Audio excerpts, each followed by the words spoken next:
e vou trazer para vocês um pouquinho de bastidor sobre esse voto de Campos Neto. Câmera 1 aqui. O voto de Minerva de Campos Neto no Copom, que garantiu essa queda de 0,5% da taxa Selic, ele está, gente, distensionando o ambiente político. E essa avaliação é a mesma dentro do Ministério da Fazenda e na Faria Lima. Eu hoje falei nos dois lugares, Brasília e São Paulo, e conversei com alguns dos maiores banqueiros do país. Teve um banqueiro que me disse, olha, foi um golaço. E por que isso?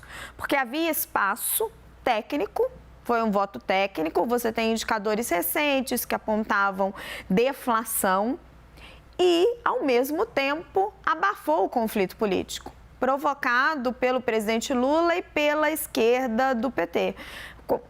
Sempre pode haver mais discurso, sempre tem margem para pedir mais, mas ficou um pouquinho mais difícil. E na avaliação dos banqueiros, isso dá mais calma e permite ao país focar nas reformas. Eles também estavam mencionando que o voto do Campos Neto ele é muito emblemático, porque ele tem muita ascendência sobre os colegas. Isso sinaliza placares menos apertados nas próximas reuniões. Não é à toa que no próprio comunicado do Copom já sinaliza cortes de 0,5 nas próximas reuniões se o cenário se mantiver o mesmo. E aí já diz, olha, se caminhar nessa toada, pode ser que aí a gente vote de forma unânime e não esse placar tão apertado. No Ministério da Fazenda, o clima era de comemoração, porque é o Ministério da Fazenda que fica aí nesse meio de campo entre a Faria Lima e o presidente Lula, o Palácio do Planalto. Segundo pessoas próximas, a avaliação do ministro Fernando Haddad é que um corte de 0,25 ponto, ele só faria sentido se ele tivesse sido feito meses atrás.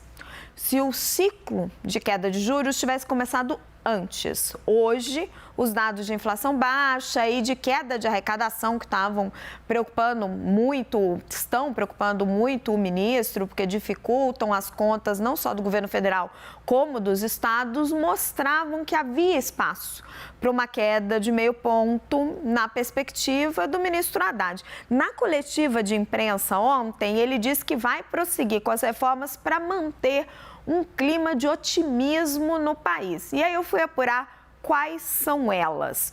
Vamos dar uma olhadinha? Vem aqui para o telão comigo. As prioridades de Haddad para manter o clima de otimismo, manter a inflação caindo, manter a perspectiva de queda de juros e facilitar o crescimento do país. Finalizar a reforma tributária. Hoje vocês assistiram Arthur Lira entregando o texto da reforma para Rodrigo Pacheco.